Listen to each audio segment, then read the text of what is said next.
30 menit sebelum akad, saya mendengar calon suami saya berbisik di balik pintu. Dia bilang, pastikan dia menandatangani surat itu begitu kita resmi menikah. Surat yang dia maksud akan memindahkan seluruh aset ayah saya ke tangannya. Hari itu, saya memakai gaun pengantin. Dan hari itu juga, saya memutuskan untuk menghancurkannya. Halo sahabat, selamat datang kembali di kanal kita. Kisah malam ini akan membuat napas kalian tertahan sampai kalimat terakhir. Sebelum mulai, bantu tekan suka dan berlangganan. Lalu tulis nama kota kalian di kolom komentar. Sekarang, mari kita mulai. Nama saya Anissa Pramesti, 32 tahun. Saya bekerja sebagai notaris di sebuah kantor kecil di kawasan Kuningan, Jakarta. Sudah 8 tahun saya menekuni profesi ini. Pekerjaan saya adalah membaca yang tidak dibaca orang lain. Setiap hari, saya berhadapan dengan surat, akta, dan tanda tangan. Saya tahu betul satu hal, sebuah kalimat kecil di bagian bawah dokumen bisa mengubah seluruh hidup seseorang. Mungkin karena itu saya selalu hati-hati. Saya membaca segalanya 2 kali. Saya menyimpan salinan dari setiap hal penting. Teman-teman bilang saya terlalu kaku. Calon suami saya bahkan pernah tertawa dan menyebut saya paranoid. Saat itu, saya hanya tersenyum. Saya tidak tahu bahwa kebiasaan itulah yang nanti akan menyelamatkan keluarga saya. Calon suami saya bernama Bagas Wicaksono, 35 tahun. Dia tampan, sopan, dan pintar bicara. Kami bertemu setahun lalu di sebuah seminar hukum bisnis. Saya menjadi pembicara tamu hari itu. Dia datang menghampiri saya setelah acara selesai. Katanya,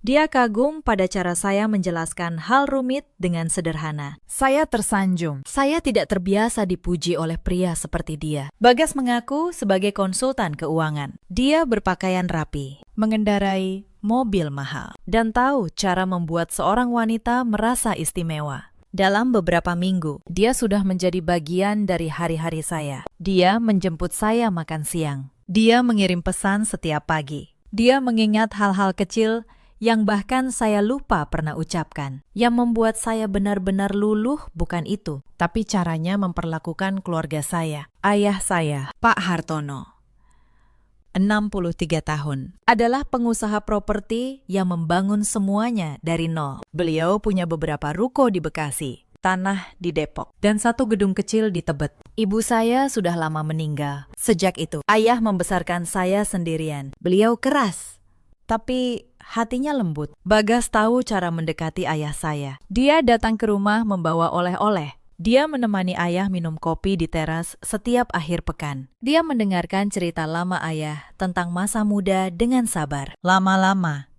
ayah yang biasanya sulit percaya pada orang mulai menyukainya. Bagas ini calon menantu yang baik. Nak, kata ayah suatu sore. Dia tahu menghormati orang tua. Saya bahagia mendengarnya. Restu ayah adalah segalanya bagi saya. Dan Bagas mendapatkannya dengan mudah. Terlalu mudah. Kalau saya pikir-pikir sekarang, semua orang di sekitar saya memuji Bagas. Teman-teman saya iri. Tetangga bilang saya beruntung. Bahkan rekan kerja saya yang biasanya skeptis pada laki-laki ikut terpesona. Mereka semua melihat sosok yang sempurna. Saya pun melihat hal yang sama. Padahal kesempurnaan yang tidak pernah retak justru hal yang paling patut dicurigai. 3 bulan lalu, Bagas melamar saya di restoran mewah di Kebayoran Baru. Dia berlutut di depan banyak orang. Semua bertepuk tangan.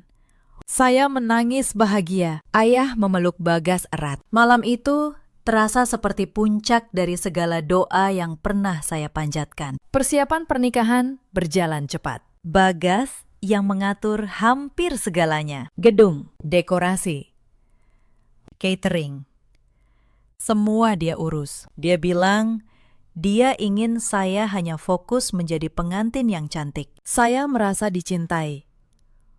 Saya tidak menyadari bahwa orang yang mengendalikan setiap detail adalah orang yang sedang menyusun sesuatu di balik layar. Hanya satu hal yang sempat mengganjal hati saya. Sekitar 2 minggu sebelum hari pernikahan, Bagas datang ke rumah membawa setumpuk dokumen. Katanya itu surat kerjasama bisnis antara dia dan ayah saya. Sebuah peluang investasi properti yang menguntungkan. Dia ingin ayah menandatanganinya sebelum pernikahan, agar urusan keluarga lebih mudah nanti. Saya sempat ingin membaca dokumen itu. Itu refleks saya sebagai notaris. Tapi Bagas tertawa dan menarik map itu pelan. Sudahlah, Anissa, ini urusan bisnis laki-laki, katanya.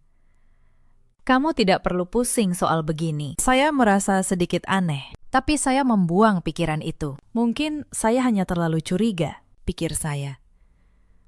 Mungkin saya memang paranoid seperti katanya. Padahal naluri saya sedang berusaha berbicara, dan saya memilih untuk tidak mendengarkannya. Ada satu kejadian lain yang seharusnya membuka mata saya. Suatu malam, sekitar sebulan sebelum pernikahan, saya tidak sengaja melihat layar ponsel Bagas saat dia tertidur di sofa. Ada pesan masuk dari Sekar. Isinya singkat. Semua dokumen sudah siap. Mas, tinggal tunggu hari H. Saat itu saya berpikir mereka sedang membahas persiapan acara. Saya bahkan tersenyum, terharu melihat betapa kompaknya keluarga itu menyiapkan pernikahan saya. Saya tidak tahu bahwa dokumen dan hari H yang mereka maksud bukanlah undangan dan resepsi, tapi jebakan dan eksekusinya. Betapa mudahnya cinta membuat kita salah membaca tanda-tanda yang paling jelas sekalipun. Adik Bagas, namanya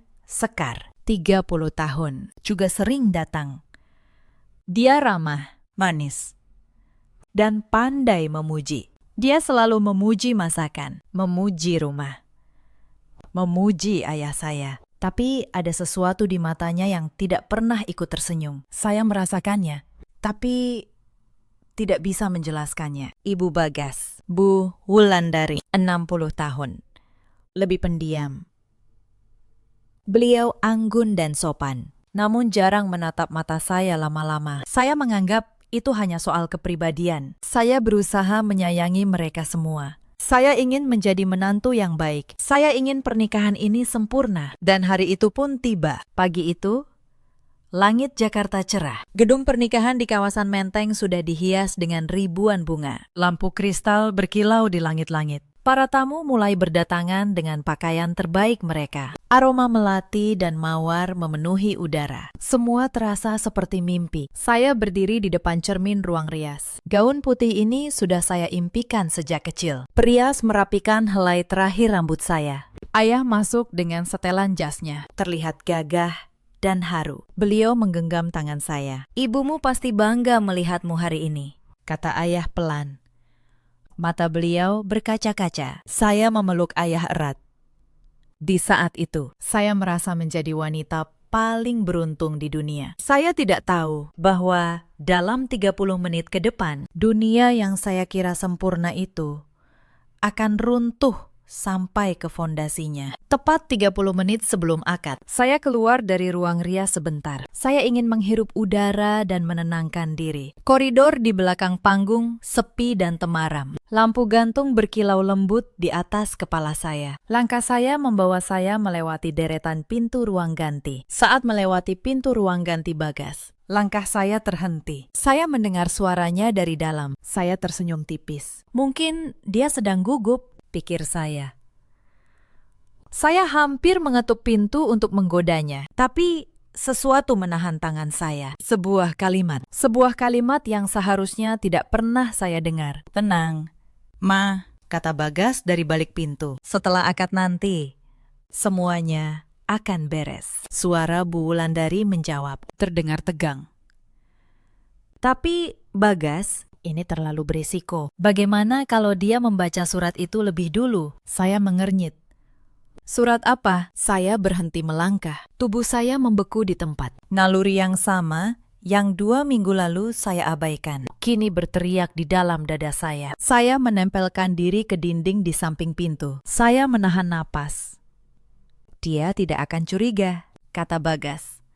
Suaranya tenang, dingin, asing. Dia terlalu cinta untuk curiga. Begitu kita menikah, aku akan menyodorkan surat kuasa itu di antara dokumen yang lain. Dia akan tanda tangan tanpa membaca. Wanita yang sedang berbahagia tidak pernah membaca. Jantung saya berhenti sesaat. Lalu, berpacu sangat kencang. Tangan saya yang memegang buket mawar mulai gemetar dan dingin. Suara ketiga ikut bicara. Suara Sekar. Surat kuasanya sudah aku siapkan. Mas, aku buat semirip mungkin dengan dokumen bisnis biasa. Begitu dia tanda tangan, seluruh aset Pak Hartono akan beralih atas nama kita. Ruko, tanah, gedung di Tebet, semuanya.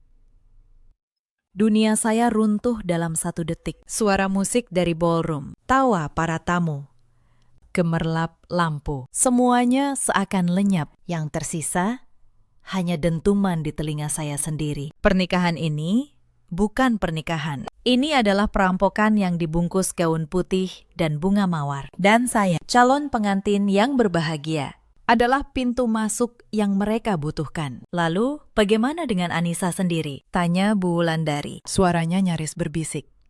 Bagas terdiam sejenak. Lalu, dia tertawa kecil. Tawa yang membuat bulu kuduk saya berdiri. Setelah semuanya beralih, dia tidak penting lagi. Ma, keluarganya juga. Kita singkirkan mereka pelan-pelan. Mereka cuma penghalang. Air mata mulai menggenang di mata saya. Saya menutup mulut dengan tangan agar tidak ada suara yang lolos. Kaki saya lemas. Punggung saya menempel pada dinding marmer yang dingin. Semua kebaikan Bagas. Semua perhatian. Semua cinta yang dia berikan selama setahun ini. Ternyata hanya topeng. Sebuah sandiwara panjang yang ditulis dengan sangat rapi. Saya ingin menjerit. Saya ingin mendobrak pintu itu. Saya ingin menampar wajah tampan yang penuh kebohongan itu. Tapi saya tidak melakukannya karena di tengah hancurnya hati saya, ada satu bagian dari diri saya yang masih bekerja. Bagian yang sudah 8 tahun membaca dokumen, menyimpan salinan, dan tidak pernah percaya pada kata-kata tanpa bukti. Bagian itu berbisik dingin di tengah air mata saya. Kalau kau menangis sekarang, kau kalah. Kalau kau pintar, kau menang. Saya menarik napas dalam-dalam. Saya menghapus air mata sebelum merusak riasan. Lalu, dengan tangan yang masih gemetar, saya mengeluarkan ponsel dari balik buket. Saya membuka aplikasi perekam suara. Saya menekan tombol rekam, dan saya berdiri di sana, di koridor temaram itu. Merekam setiap kata yang akan menghancurkan mereka. Pintu di hadapan saya masih tertutup. Mereka tidak tahu bahwa di luar mangsa mereka sedang mendengarkan. Selama beberapa menit, saya berdiri membeku, membiarkan ponsel saya merekam. Surat kuasanya kamu taruh di urutan berapa? Sekar, tanya Bagas. Urutan keempat? Mas, jawab Sekar. Setelah surat undangan tamu dan 2 dokumen catering, dia tidak akan curiga. Bahasanya aku buat seperti surat persetujuan acara. Tapi di lampiran ketiga, ada klausul pemberian kuasa penuh atas semua aset atas nama Pak Hartono. Begitu dia tanda tangan di halaman terakhir. Dia menandatangani semuanya sekaligus. Saya menggigit bibir. Ini bukan amatir. Ini rencana yang disusun berbulan-bulan. Mereka tahu saya seorang notaris. Mereka tahu saya teliti. Maka mereka menyembunyikan jebakan itu di hari ketika saya paling tidak mungkin teliti. Hari pernikahan saya sendiri. Dan dokumen yang ditandatangani Pak Hartono 2 minggu lalu. Suara Bu Wulandari kembali. Itu jangkar pertama. Ma, kata Bagas. Surat itu sudah membuatku punya 1 pintu masuk legal ke aset beliau. Tapi belum cukup. Surat kuasa dari Anissa hari ini yang akan mengunci semuanya. 2 tanda tangan, 2 orang. 1 keluarga. Begitu lengkap. Tidak ada celah hukum yang bisa mereka pakai untuk melawan. Saya nyaris jatuh. Surat 2 minggu lalu. Surat yang saya tidak diizinkan membaca. Surat yang saya biarkan ayah tanda tangani karena saya percaya pada calon suami saya. Saya menyalahkan diri sendiri saat itu juga. Tapi menyalahkan diri tidak akan menyelamatkan ayah saya. Hanya tindakan yang bisa. Saya mematikan rekaman setelah cukup. Saya menyimpannya. Lalu, dengan tangan yang masih dingin, saya melakukan satu hal yang menyelamatkan saya. Saya menyalin file rekaman itu dan mengirimnya ke 1 nomor. Nomor Pak Tanaya, pengacara pribadi saya, sekaligus rekan lama di dunia hukum. Saya mengetik cepat. Pakistan, ini darurat. Dengarkan rekaman ini sekarang. Jangan telepon balik. Tunggu kabar saya. Lalu, saya melangkah mundur dari pintu itu. Pelan. Hati-hati. Seolah lantai marmer itu terbuat dari kaca. Saya tidak boleh membuat suara. Saya tidak boleh terlihat panik. Karena jika Bagas tahu bahwa saya sudah tahu, dia akan mengubah rencananya. Dan saya akan kehilangan satu-satunya keunggulan yang saya punya. Kejutan. Saya kembali ke koridor utama. Seorang pria menghampiri saya dengan wajah cemas. Mbak Anissa, riasannya sedikit luntur. Mari saya perbaiki, katanya. Saya tersenyum. Senyum paling palsu yang pernah saya buat seumur hidup. Tolong ya, Mbak, jawab saya. Suara saya terdengar tenang. Bahkan, saya sendiri kaget betapa tenangnya di dalam ruang rias. Sementara Prias bekerja, otak saya berlari. Saya seorang notaris. Saya tahu persis apa yang mereka rencanakan. Dan saya tahu persis cara melawannya. Sebuah surat kuasa hanya sah jika ditandatangani dengan kesadaran penuh dan pemahaman atas isinya. Jika saya tidak menandatangani, jebakan kedua mereka gugur. Tapi jebakan pertama, surat yang sudah ditandatangani ayah, itu masalah yang lebih besar. Saya harus tahu isi surat itu. Saya mengeluarkan ponsel lagi. Saya menelepon Pak Tanaya. Kali ini singkat. Pakistan. Sudah dengar? Di seberang. Suara Pak Tanaya berat. Sudah. Anissa. Astagfirullah, ini bukti yang sangat kuat. Tapi kita harus tahu isi surat yang ditandatangani ayahmu 2 minggu lalu. Kalau itu sudah memberi kuasa, situasinya berbahaya. Saya akan cari tahu, kata saya. Pakistan. Satu lagi. Bisa siapkan akta pemblokiran sekarang. Saya ingin membekukan semua hak pengalihan aset atas nama ayah saya. Hari ini juga, sebelum akad. Pak Tanaya terdiam sejenak. Kamu mau membuat akta pemblokiran di hari pernikahanmu sendiri. Saya seorang notaris. Pakistan, jawab saya. Hari ini saya kebetulan juga punya kuasa dari ayah saya untuk urusan asetnya. Surat kuasa yang sah, yang dibuat 6 bulan lalu, jauh sebelum semua ini. Saya bisa bertindak atas nama beliau. Saya hanya butuh saksi dan dokumen yang benar. Saya hampir bisa mendengar Pak Tanaya tersenyum di ujung telepon. Kamu memang selalu menyimpan salinan dari segalanya, katanya. Kebiasaan yang menyebalkan. Tapi hari ini, kebiasaan itu yang akan menyelamatkan ayahmu. Baik, saya akan datang ke gedung dalam 20 menit dengan semua dokumen. Bertahanlah. Saya menutup telepon. Untuk pertama kalinya, sejak mendengar suara di balik pintu itu, saya merasa sedikit lebih kuat. Saya bukan korban yang lemah. Saya wanita yang setiap hari berurusan dengan hukum. Dan mereka memilih korban yang salah. Selagi menunggu Pak Tanaya, saya tidak diam. Saya membuka laptop kecil yang selalu saya bawa di dalam tas. Bahkan ke pernikahan saya sendiri. Kebiasaan lama. Saya membuka arsip digital saya, mencari surat kuasa yang ayah berikan 6 bulan lalu. File itu masih ada, tersimpan rapi, dengan nomor pendaftaran dan stempel resmi. Saya menyiapkan draft akta pemblokiran, menyisi setiap kolom dengan tangan yang anehnya kini tenang. Pekerjaan ini, yang biasanya membuat saya bosan, kini terasa seperti senjata di tangan saya. Setiap kalimat hukum yang saya tulis adalah satu lapis pelindung untuk ayah saya. Saat Pak Tanaya tiba nanti, dokumen tinggal disahkan dan didaftarkan. Saya tidak akan membuang 1 detik pun. Tapi saya masih harus tahu isi surat ayah. Dan untuk itu, saya butuh masuk ke ruang ganti Bagas saat dia tidak ada.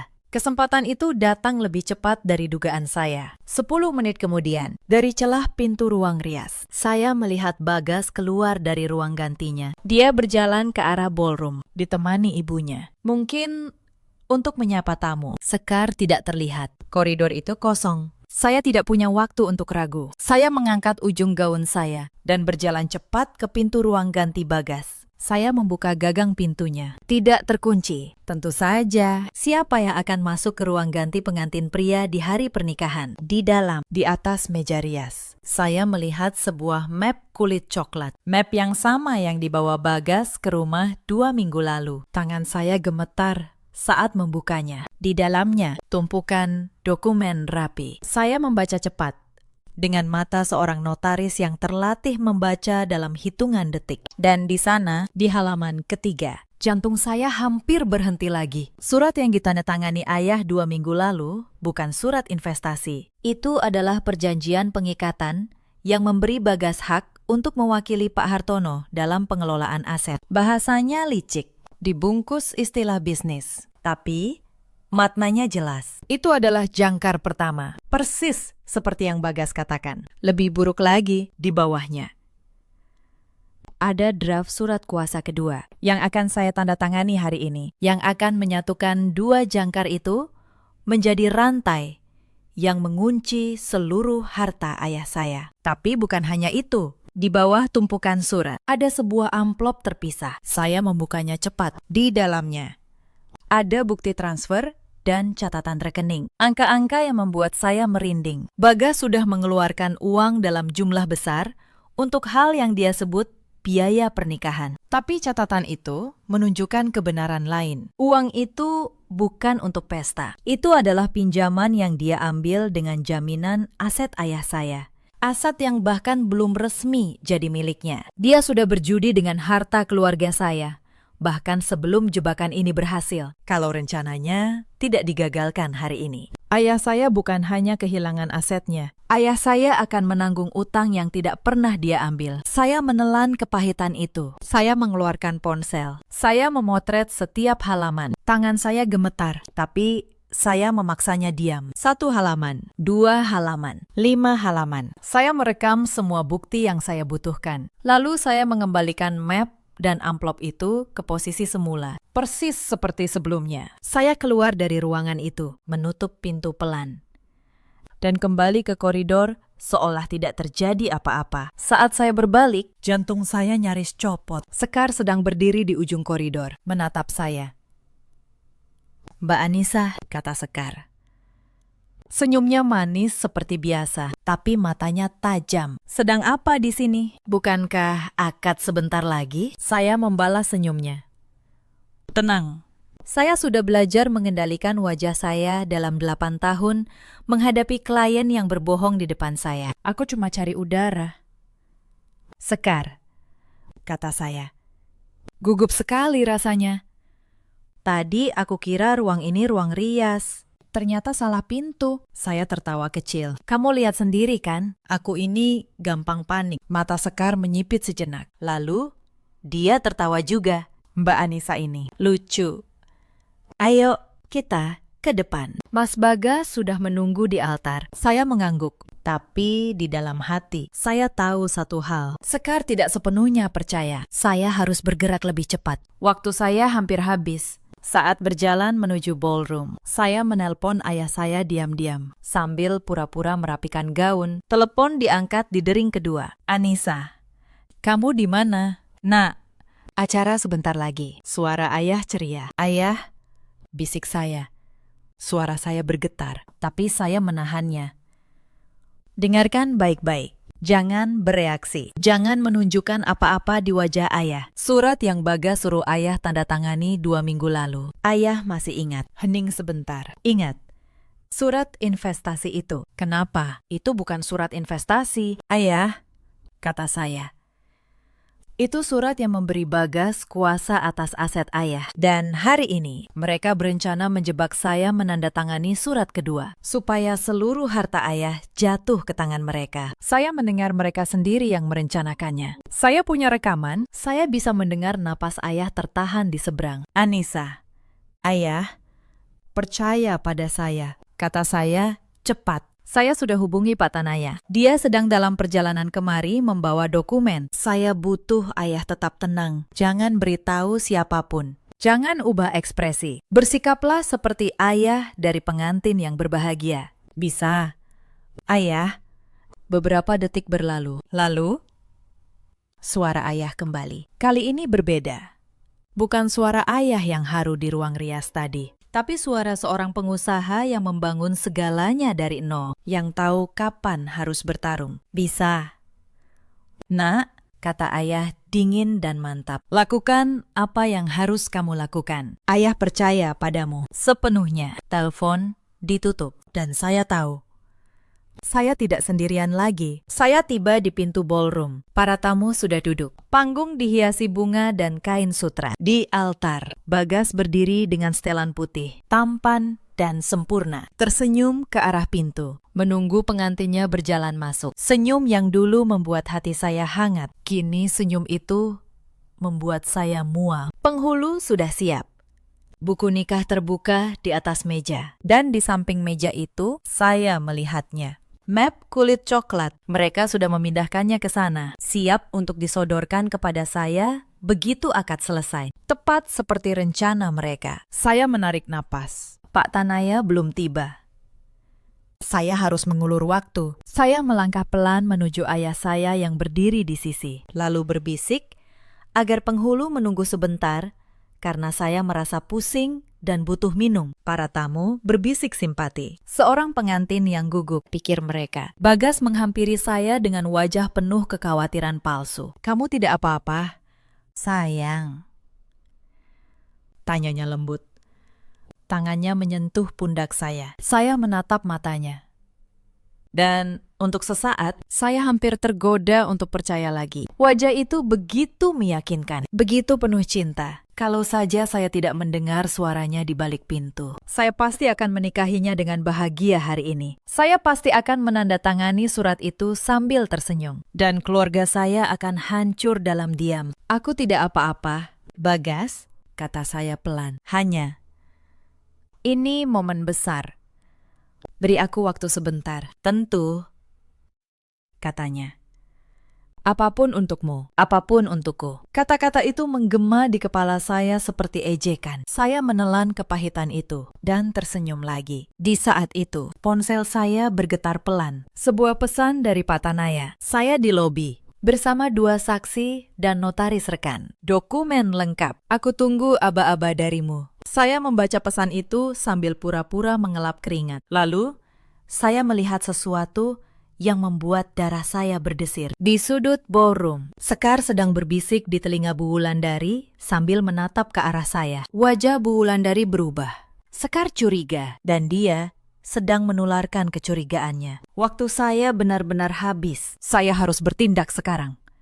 Bukan kabur, bukan menangis, bukan diam, tapi melawan. Di tempat ini juga, di depan semua orang. Saya berjalan ke tengah panggung. Saya mengambil mikrofon dari tangan pembawa acara yang kebingungan. Para tamu terdiam. Bagas menatap saya dengan senyum yang mulai goyah. Dan saya dengan gaun pengantin putih dan buket mawar di tangan. Menatap ratusan pasang mata yang menunggu. Bapak dan Ibu sekalian, kata saya. Suara saya bergema lewat pengeras suara. Terima kasih sudah hadir di hari yang sangat penting ini. Sebelum akad dimulai, izinkan saya menyampaikan sesuatu. Sesuatu yang baru saja saya ketahui pagi ini. Sesuatu yang harus didengar oleh semua orang di ruangan ini. Wajah Bagas memucat seketika. Bagas bergerak cepat.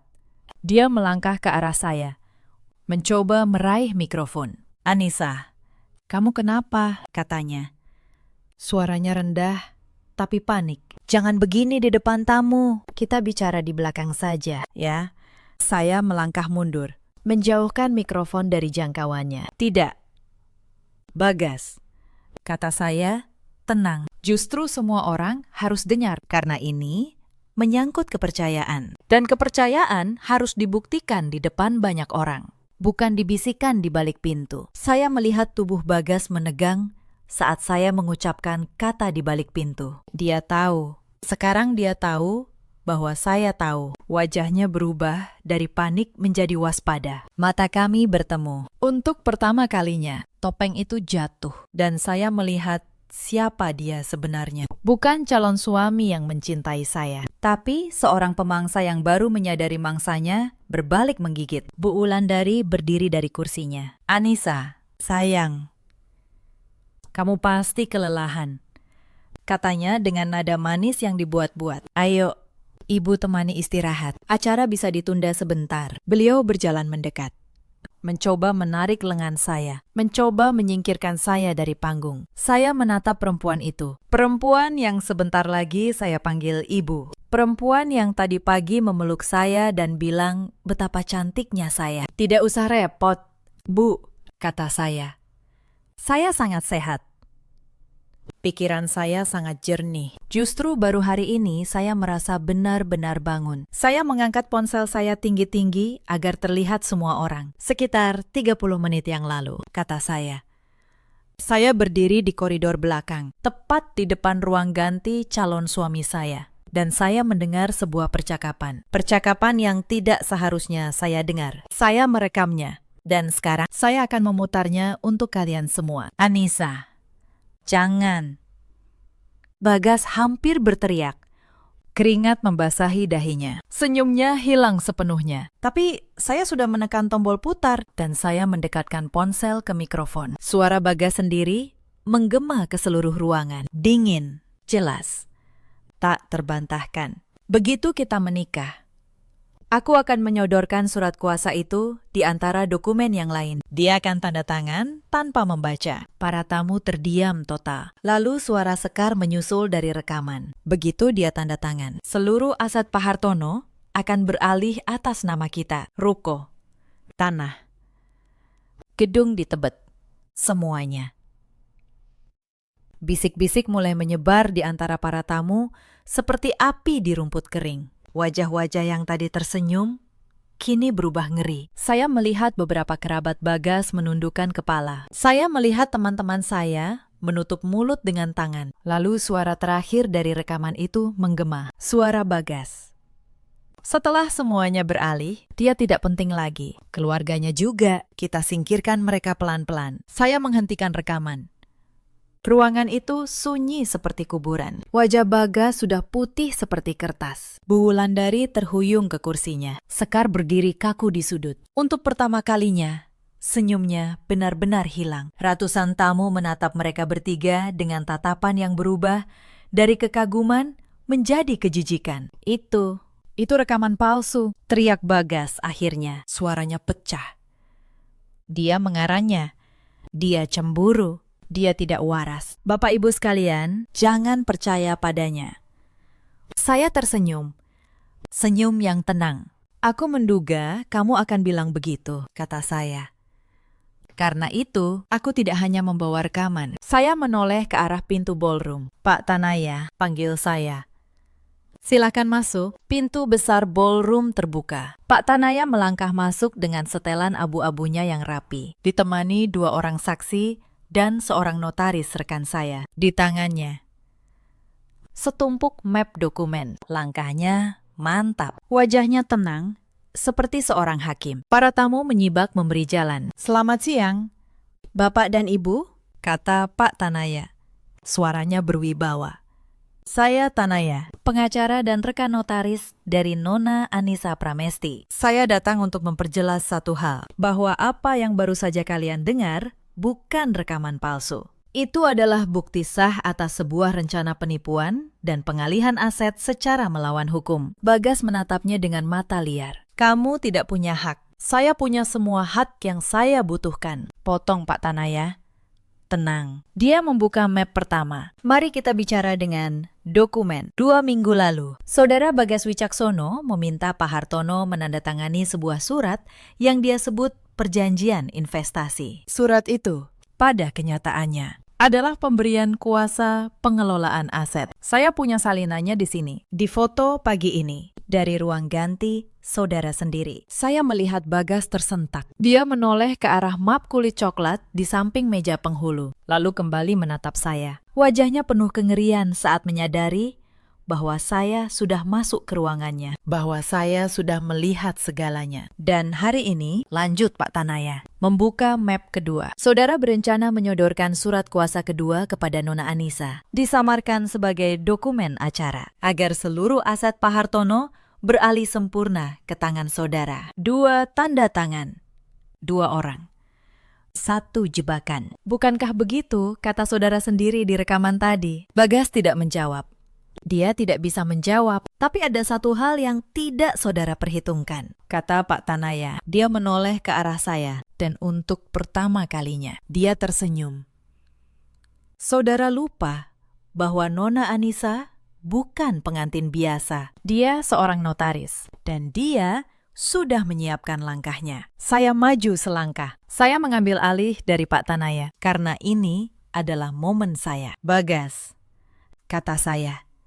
Suara saya jernih dan tegas. 6 bulan lalu, jauh sebelum kamu menyodorkan surat apapun pada ayah saya, ayah memberi saya kuasa penuh dan sah untuk mengelola seluruh asetnya. Surat kuasa itu dibuat di hadapan notaris, didaftarkan secara resmi, dengan tanggal dan stempel yang tidak bisa dibantah. Saya membuka map yang diberikan Pak Tanaya. 30 menit yang lalu, setelah mendengar rencana kalian, saya menghubungi Pak Tanaya. Dan dalam waktu kurang dari setengah jam, kami sudah membuat akta pemblokiran resmi atas semua aset ayah saya. Semua ruko, semua tanah, gedung di Tebet. Semuanya kini dibekukan secara hukum. Tidak ada satupun dokumen yang bisa mengalihkannya. Tidak surat kuasa kamu, tidak tanda tangan apapun. Bahkan jika saya menandatangani surat kalian hari ini, surat itu tidak akan punya kekuatan apa-apa karena asetnya sudah terkunci sejak 1 jam yang lalu. Dan ada satu hal lagi yang harus didengar semua orang, kata saya. Sebelum Pak Tanaya melanjutkan, saya menatap para tamu. Pagi ini, di ruang ganti calon suami saya juga menemukan catatan keuangan. Bagas sudah mengambil pinjaman dalam jumlah besar dengan menjadikan aset ayah saya sebagai jaminan. Aset yang belum pernah jadi miliknya. Artinya, seandainya hari ini saya menikahinya dan menandatangani surat itu, ayah saya bukan hanya kehilangan hartanya, ayah saya akan menanggung utang miliaran yang tidak pernah dia ambil. Inilah wajah asli dari pria yang kalian puji sebagai menantu idaman. Para tamu terkesiap. Bisik-bisik berubah menjadi suara marah. Bagas tampak seperti orang yang dijatuhi vonis. Setiap kalimat, saya menutup satu persatu pintu pelariannya. Kamu, bisik Bagas. Kamu tahu sejak tadi? Kamu pura-pura tidak tahu. Aku belajar dari kamu, Bagas, kata saya. Selama setahun, kamu pura-pura mencintai aku hari ini. Aku hanya pura-pura tidak tahu selama 30 menit. Aku rasa aku belajar cukup cepat. Bu Wulandari tiba-tiba berdiri, air mata di wajahnya. Mencoba bermain peran terakhir. Anissa, nak, ini semua salah paham. Bagas mencintaimu. Ibu mencintaimu. Kita bisa selesaikan ini secara keluarga. Tidak perlu. Secara keluarga, kata saya pelan. Dan untuk pertama kalinya hari itu, suara saya bergetar oleh kemarahan, bukan ketakutan. Bu, di rekaman tadi, ibu bertanya bagaimana dengan saya, dan anak ibu menjawab bahwa saya tidak penting lagi setelah aset diambil, bahwa keluarga saya akan disingkirkan pelan-pelan. Itu yang ibu sebut keluarga. Saya hampir memanggil ibu dengan sebutan ibu. Untunglah, saya masih punya satu yang sebenarnya di rumah, dalam foto, yang tidak pernah berbohong pada saya. Bu Wulandari terduduk kembali. Tidak ada lagi kata yang bisa dia ucapkan. Saat itulah ayah saya berjalan ke depan, Pak Hartono, dengan setelan jasnya, melangkah ke panggung dengan punggung tegak. Beliau berhenti di samping saya. Beliau menatap Bagas dengan tatapan yang membuat seluruh ruangan dingin. Saya membangun semuanya dari nol, kata ayah. Suaranya rendah dan berat. 30 tahun, mulai dari satu kios kecil. Saya melewati krisis. Saya kehilangan istri. Saya membesarkan anak sendirian. Dan kamu, beliau menunjuk Bagas. Kamu pikir bisa mengambil semuanya hanya dengan senyum manis dan setumpuk surat palsu. Kamu meremehkan keluarga ini. Nak, kesalahan terbesar dalam hidupmu. Bagas mundur selangkah. Para tamu mulai berdiri. Beberapa kerabatnya sendiri menjauh darinya, malu untuk dikaitkan. Pesta yang tadi penuh tawa, kini berubah menjadi pengadilan. Pak Tanaya mengeluarkan ponselnya. Saya sudah menghubungi pihak berwajib, katanya. Mereka dalam perjalanan. Penipuan, percobaan penggelapan aset, dan pemalsuan dokumen adalah pidana serius. Saudara Bagas, Ibu Wulandari, dan Saudari Sekar, saya sarankan kalian tidak meninggalkan tempat ini. Akan jauh lebih buruk bagi kalian kalau mencoba kabur. Wajah Sekar, yang sejak tadi diam membeku di sudut, akhirnya runtuh. Dia yang menyusun semua dokumen. Dia yang merancang jebakan itu. Dan dia tahu dirinya lah yang paling sulit lolos. "Mas," katanya pada Bagas. Suaranya gemetar. "Mas, kita harus pergi. Sekarang." Tapi tidak ada tempat untuk pergi. Pintu ballroom dijaga oleh para saksi. Dan dari kejauhan terdengar sirene yang mendekat. Beberapa menit kemudian, 2 mobil polisi tiba di depan gedung. Para tamu yang masih tersisa menyaksikan dengan napas tertahan. Bagas mencoba berdebat, mencoba menjelaskan, mencoba memutar cerita seperti yang biasa dia lakukan. Tapi kata-kata yang dulu begitu memikat, kini tidak berarti apa-apa. Bukti sudah berbicara lebih keras dari lidahnya. Seorang petugas yang memperkenalkan diri sebagai Komisaris Adi mendekati saya. "Nona Anissa, kami sudah menerima laporan awal dari pengacara Anda. Rekaman dan dokumen ini sangat membantu. Kami akan membawa ketiganya untuk pemeriksaan. Anda dan ayah Anda perlu memberikan keterangan." Saya mengangguk. "Tentu, Pakistan. Semua dokumen ada pada kami. Salinannya lengkap." Komisaris Adi menatap saya sejenak. Lalu, di tengah situasi yang menegangkan itu, dia berkata pelan, "Jarang sekali saya melihat korban yang begitu siap. Biasanya, korban penipuan datang setelah semuanya hilang. Anda mencegahnya sebelum terjadi. Anda perempuan yang luar biasa." Saya tidak merasa luar biasa. Saya merasa hancur. Tapi saya tersenyum tipis dan berkata, "Saya hanya kebetulan terbiasa membaca surat." Pakistan. Bagas digiring keluar dengan tangan terborgol. Sebelum melewati pintu, dia berhenti dan menoleh ke arah saya. Untuk sesaat, saya berpikir dia akan meminta maaf. Tapi tidak. Matanya penuh kebencian. "Kamu menghancurkan semuanya," desisnya. Saya menatapnya dengan tenang. "Tidak, Bagas," kata saya. "Kamu yang menghancurkan semuanya. Saya hanya menolak untuk ikut hancur bersamamu." Lalu, dia dibawa pergi. Bu Wulandari menangis sepanjang jalan menuju mobil polisi. Sekar membisu, wajahnya kosong. Akhirnya menyadari bahwa rencana yang dia bangun dengan begitu cermat telah runtuh oleh satu kebiasaan kecil yang dia anggap remeh. Kebiasaan seorang notaris yang selalu membaca 2 kali. Ruangan itu perlahan kosong. Para tamu pulang dengan bisik-bisik dan tatapan iba. Dekorasi mewah yang dipasang untuk pernikahan kini terlihat seperti hiasan di panggung sandiwara yang telah usai. Bunga-bunga mawar putih masih harum, tapi maknanya sudah berubah selamanya bagi saya. Saya duduk di salah satu kursi kosong, masih mengenakan gaun pengantin saya. Ayah duduk di samping saya. Beliau tidak berkata apa-apa.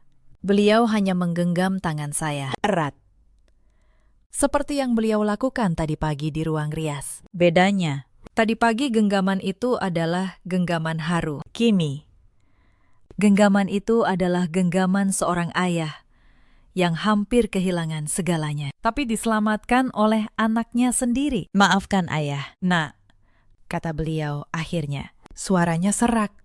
Ayah yang menandatangani surat itu. Ayah yang membuka pintu untuk mereka. "Kalau bukan karenamu." "Jangan, ayah," potong saya lembut. Ayah tidak salah. Mereka penipu yang ahli. Mereka menipu saya juga selama setahun penuh. Yang penting, kita berhasil. Kita selamat. Itu yang penting. Ayah memeluk saya. Dan untuk pertama kalinya sejak mendengar suara di balik pintu itu, saya membiarkan diri saya menangis.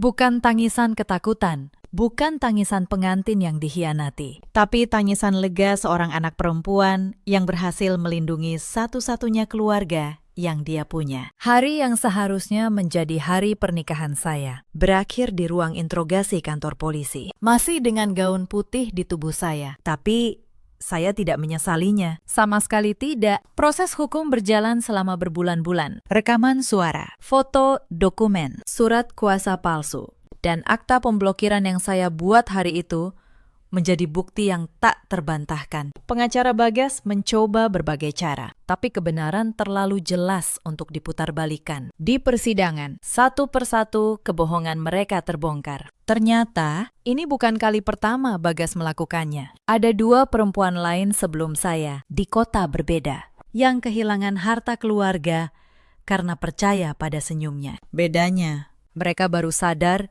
setelah semuanya hilang. Saya menjadi satu-satunya yang berhasil menghentikannya sebelum kerugian terjadi. Dan kesaksian saya membantu kedua perempuan itu mendapatkan kembali sebagian hak mereka. Bagas dijatuhi hukuman penjara atas penipuan berlapis dan pemalsuan dokumen. Sekar, sebagai otak penyusun dokumen, juga dihukum. Bu Wulandari mendapat hukuman yang lebih ringan karena perannya yang lebih pasif. Tapi nama keluarga itu hancur sepenuhnya. Harta yang mereka incar tidak pernah berpindah 1 rupiah pun. Aset ayah saya tetap utuh, terlindungi oleh selembar akta yang saya buat dalam 30 menit paling menentukan dalam hidup saya. Setelah semuanya selesai, hidup saya berubah, bukan menjadi lebih buruk, tapi menjadi lebih jujur. Saya kembali bekerja di kantor notaris saya, tapi kini saya memandang pekerjaan saya dengan cara yang berbeda. Setiap surat yang saya periksa, setiap tanda tangan yang saya saksikan, saya ingat bahwa di balik dokumen yang tampak biasa, bisa tersembunyi rencana yang menghancurkan hidup orang. Saya mulai memberikan kelas gratis kepada perempuan-perempuan di lingkungan saya. Kelas sederhana tentang cara membaca dokumen, cara mengenali jebakan hukum, cara melindungi diri dan keluarga dari penipuan berbungkus cinta. Banyak yang datang. Banyak yang bercerita bahwa mereka pernah hampir menandatangani sesuatu yang tidak mereka pahami, hanya karena percaya pada seseorang. Saya mengerti perasaan itu. Saya pernah hampir menjadi mereka. Ayah saya semakin sehat, beliau bilang. Pengalaman itu membuatnya lebih menghargai hidup. Setiap akhir pekan, kami masih duduk di teras minum kopi. Bedanya, kini tidak ada lagi tamu yang pura-pura ramah, hanya kami berdua, ayah dan anak, menikmati ketenangan yang hampir hilang. Saya tidak buru-buru mencari cinta lagi, saya tidak menutup hati saya. Tapi saya belajar bahwa cinta sejati tidak pernah meminta saya berhenti membaca, berhenti berpikir, atau berhenti melindungi orang yang saya sayangi. Cinta yang menyuruh saya menutup mata bukanlah cinta. Itu adalah jebakan yang memakai topeng paling indah. Kadang, di malam yang sepi, saya memikirkan Bagas, bukan dengan kerinduan, tapi dengan satu pelajaran, bahwa orang yang paling berbahaya bukanlah orang asing yang jelas-jelas jahat, tapi orang yang tersenyum manis, yang dipercaya semua orang, yang masuk perlahan ke dalam hidup kita melalui pintu yang kita buka sendiri dengan rasa percaya. Saya juga sering teringat pada satu momen kecil, saat saya berdiri di koridor temaram itu, dengan ponsel di tangan dan air mata di pipi. Ada sebuah suara di dalam diri saya yang menyuruh saya lari, bersembunyi, menangis.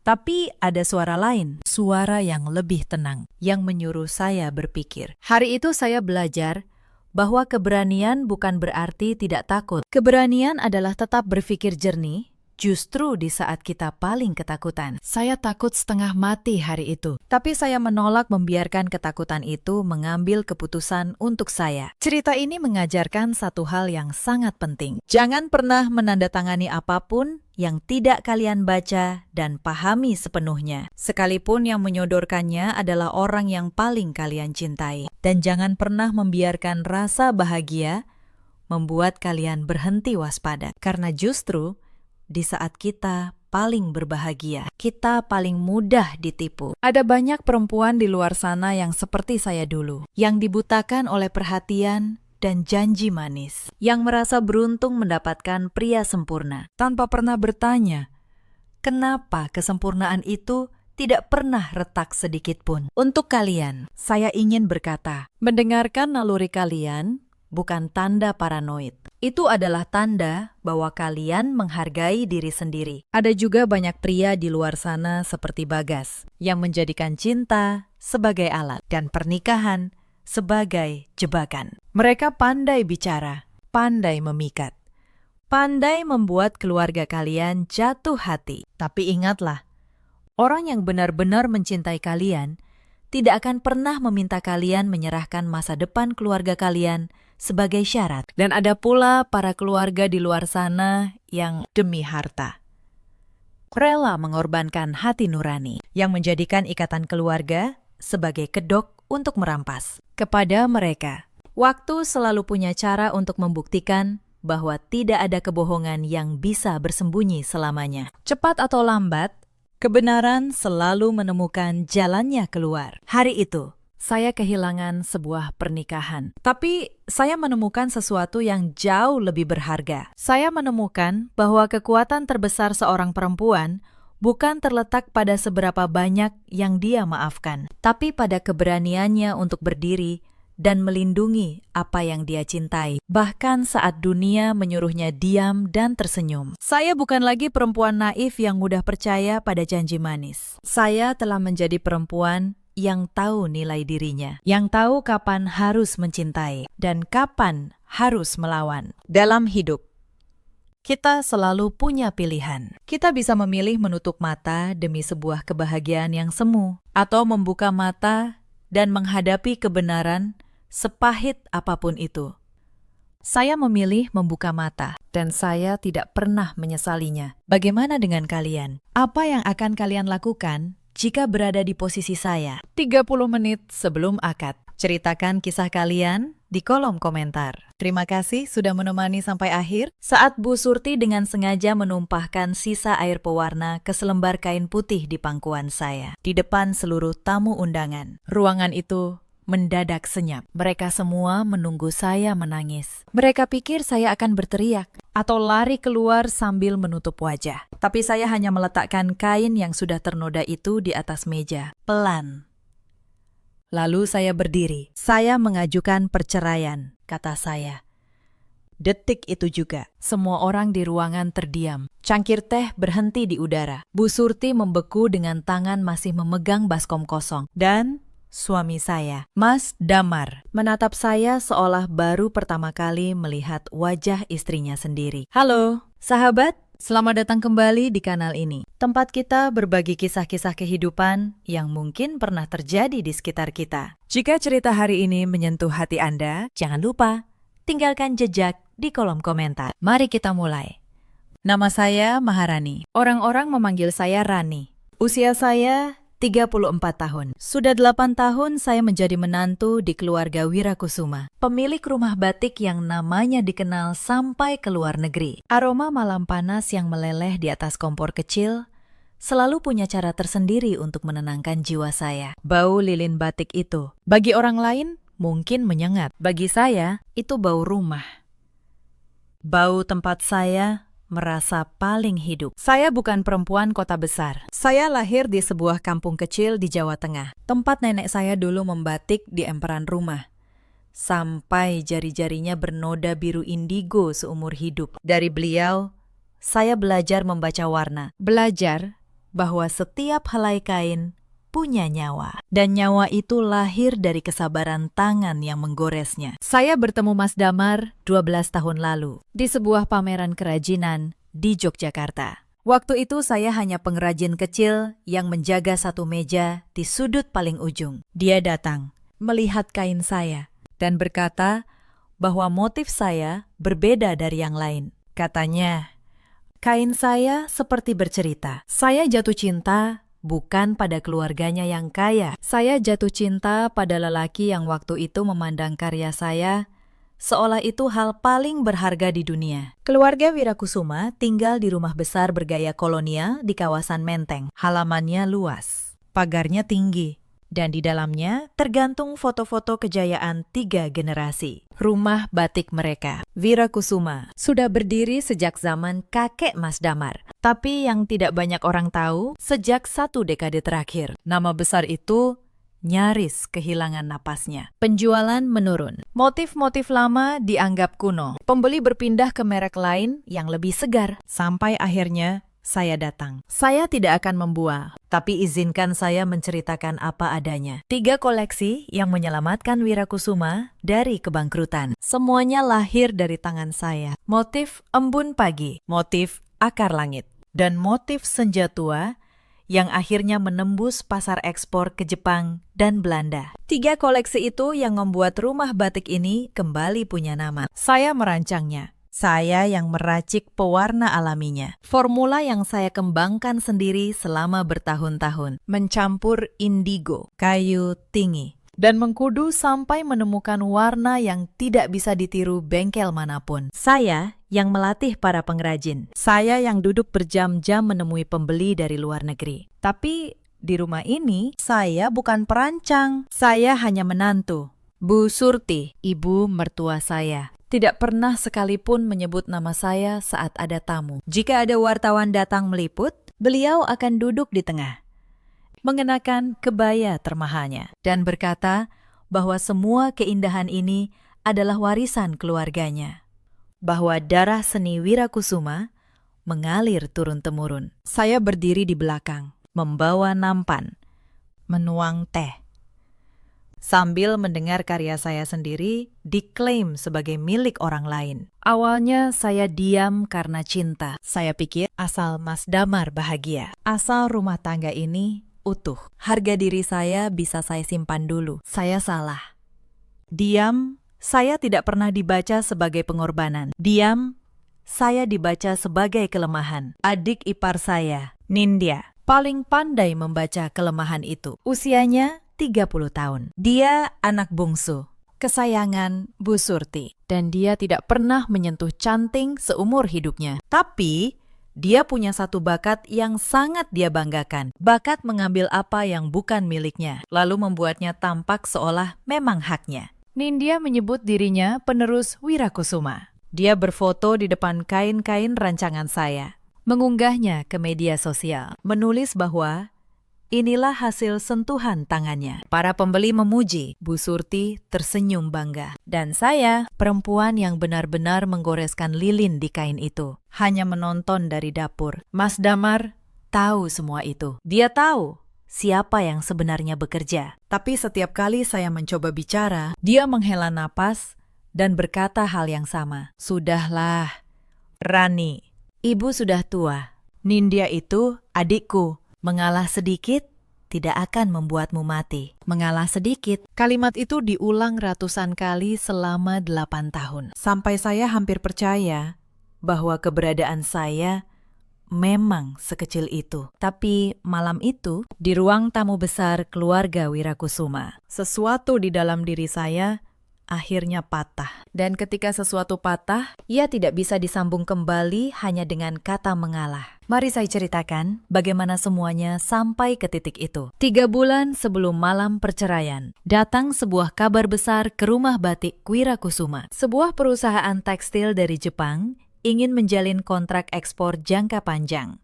Nilainya bukan main, 12 miliar rupiah untuk kontrak 3 tahun pertama, dengan kemungkinan diperpanjang. Tapi pembeli Jepang itu punya satu syarat. Mereka hanya mau motif senja tua dengan pewarna alami yang persis seperti contoh yang pernah mereka terima. Tidak boleh berubah sedikit pun. Warna senja yang meredup di ujung kain itu harus sama. Karena itulah yang membuat mereka jatuh hati. Dan hanya satu orang di dunia ini yang tahu formula pewarna itu. Saya.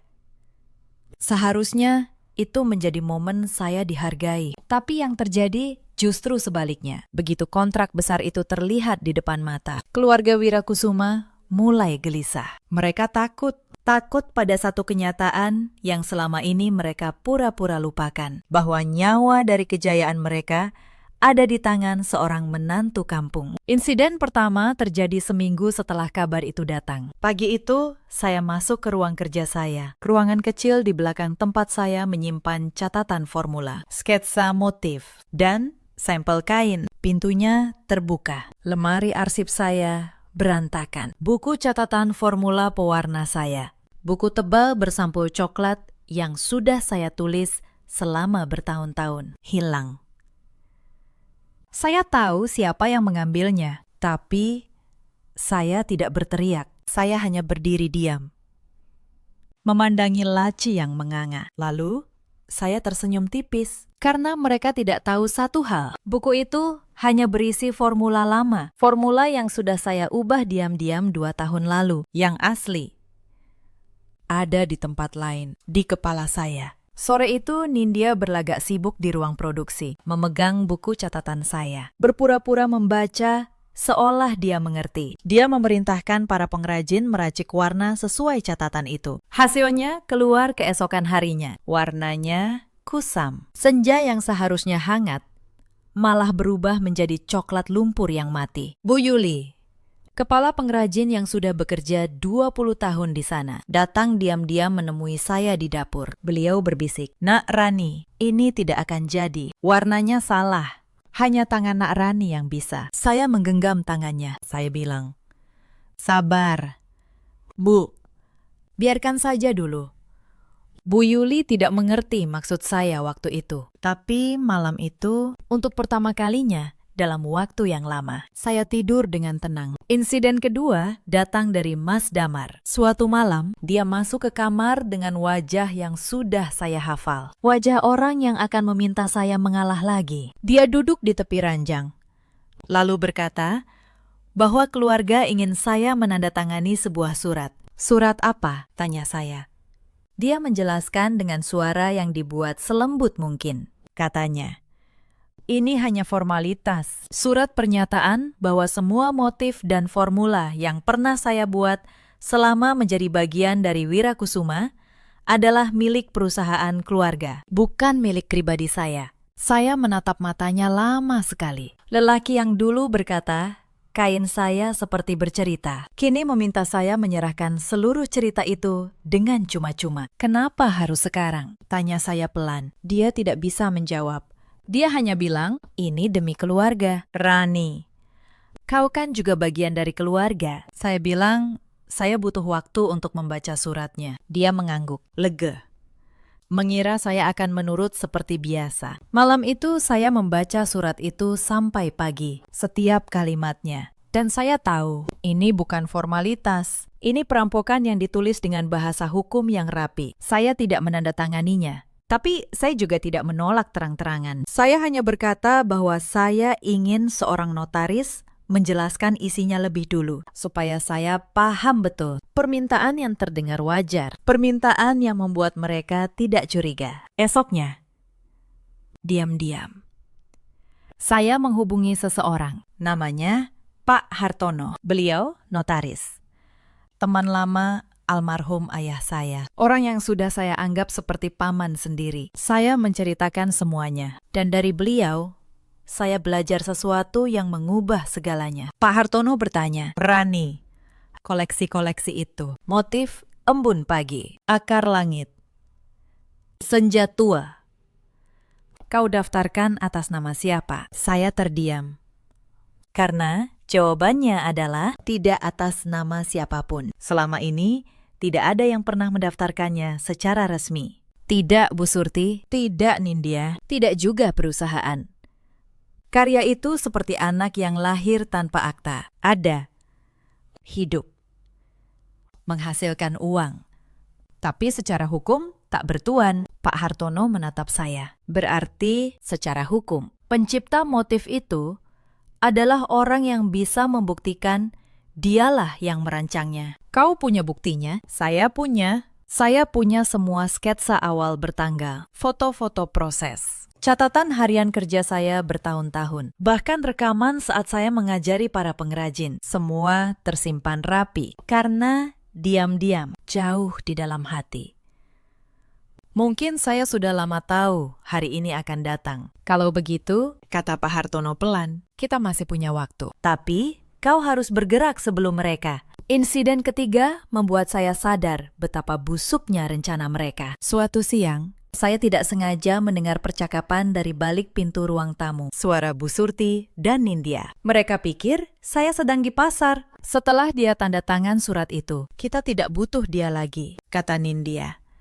Kontrak Jepang itu atas nama perusahaan. Formula sudah jadi milik kita. Dia mau pergi, silakan. Dia kembali ke kampungnya. Jadi pengrajin kecil seperti dulu. Bu Surti tertawa kecil. Sejak awal aku memang tidak suka anak kampung itu masuk ke keluarga kita. Untung dia ada gunanya. Setelah ini, habis sudah gunanya. Saya berdiri di balik pintu, memegang tas belanja saya. Tangan saya tidak gemetar, hati saya tidak hancur. Aneh sekali. Yang saya rasakan justru sebuah ketenangan yang dingin, seperti air yang akhirnya membeku menjadi es. 8 tahun saya mencari alasan untuk tetap bertahan. Siang itu di balik pintu. Alasan terakhir, saya akhirnya mati. Malam harinya saya menemui Pak Hartono lagi. Kali ini saya tidak ragu. Saya berkata, Pakistan. Saya ingin mendaftarkan hak cipta atas ketiga motif itu, atas nama saya. Sekarang, insiden keempat adalah saat saya mulai bergerak dalam diam. Selama 2 minggu berikutnya, di luar pengetahuan siapapun, saya menyiapkan semuanya. Pak Hartono membantu saya menyusun berkas pendaftaran hak cipta, lengkap dengan semua bukti penciptaan. Sketsa bertanggal, saksi para pengrajin, dokumentasi bertahun-tahun. Saya juga menyimpan satu hal lagi yang tidak diketahui keluarga itu. Sebuah surat dari pihak pembeli Jepang. Ternyata perusahaan Jepang itu sebelum mengirim penawaran resmi pernah mengirim email langsung kepada saya. Mereka memuji motif senja tua dan menyebut nama perancangnya, yaitu saya. Karena nama saya tercantum di kartu kecil yang selalu saya selipkan di setiap kain ekspor. Email itu masih tersimpan. Bukti hitam di atas putih bahwa pembeli mengenal saya, bukan Nindya, bukan Bu Surti. Saya tidak memberitahu siapapun. Saya tetap menuang teh, tetap membawa nampan, tetap menundukkan kepala saat Bu Surti menyebut karya saya sebagai warisan keluarganya. Tapi di dalam, saya sudah menjadi orang yang berbeda. Mungkin Anda bertanya, mengapa saya bertahan begitu lama? 8 tahun bukan waktu yang singkat. Izinkan saya menjelaskan. Bukan untuk mencari pembelaan, tapi karena saya tahu di luar sana ada banyak perempuan yang terjebak dalam alasan yang sama. Pada tahun pertama pernikahan, saya masih percaya keluarga itu hanya butuh waktu untuk menerima saya. Saya pikir kalau saya bekerja cukup keras, kalau saya cukup berguna, suatu hari mereka akan melihat saya sebagai anak, bukan pekerja. Maka saya bekerja. Saya bangun sebelum subuh, menyalakan kompor lilin, menyiapkan bahan untuk para pengrajin. Saya tidur paling akhir, setelah memastikan setiap kain selesai sesuai standar yang saya tetapkan sendiri. Pada tahun ketiga, koleksi pertama saya, motif embun pagi, terjual habis dalam 2 minggu. Untuk pertama kalinya dalam 5 tahun. Rumah Batik Wirakusuma mencetak untung besar. Malam itu, saya berharap setidaknya ada ucapan terima kasih. Yang saya dapat justru sebaliknya. Bu Surti berkata kepada para tamu bahwa keberuntungan keluarga sedang kembali. Keberuntungan, seolah motif yang saya rancang selama berbulan-bulan itu turun dari langit. Bukan lahir dari jari-jari saya yang melepuh karena lilin panas. Saya menelan kekecewaan itu. Saya bilang pada diri sendiri, tidak apa-apa. Yang penting, karya saya hidup. Yang penting, ada yang memakai dan mencintainya. Saya keliru menganggap kerendahan hati sebagai kebajikan. Padahal yang saya lakukan sebenarnya adalah membiarkan diri saya dihapus sedikit demi sedikit. Pada tahun kelima, Nindya pulang dari luar negeri. Dia gagal dalam usahanya membuka bisnis sendiri. Dan Bu Surti memutuskan menempatkannya di rumah batik sebagai wajah baru perusahaan. Sejak hari itu, hidup saya berubah menjadi lebih kelam. Nindya tidak pernah belajar membatik, tapi dia pandai berbicara, pandai berfoto, dan paling pandai membuat orang percaya bahwa dialah otak di balik semua keindahan itu. Setiap koleksi baru yang saya rancang, dia yang mengumumkannya. Setiap pujian yang datang, dia yang menerimanya. Saya menjadi bayangan di rumah saya sendiri. Saya ingat satu peristiwa yang masih terasa perih sampai hari ini. Saat itu, sebuah majalah ternama datang meliput. Mereka ingin memotret sang perancang motif akar langit. Koleksi yang waktu itu sedang viral. Saya sudah bersiap mengenakan kebaya terbaik saya. Karena untuk sekali ini, saya berharap bisa berdiri di depan. Tapi Bu Surti menarik lengan saya di dapur dan berkata, biar Nindya saja. Kau urus konsumsinya. Dan di halaman majalah itu, di bawah foto kain yang saya rancang dengan seluruh jiwa saya, tertulis nama Nindya sebagai penciptanya. Saya menyimpan majalah itu, bukan untuk dikenang dengan bangga, tapi sebagai pengingat. Pengingat bahwa suatu hari, kebenaran harus dikembalikan ke tempatnya. Ada satu insiden lagi yang harus saya ceritakan, karena inilah yang akhirnya membuka mata saya tentang siapa Mas Damar sebenarnya. Suatu malam, sekitar 2 tahun sebelum perceraian, saya jatuh sakit. Demam tinggi, badan menggigil.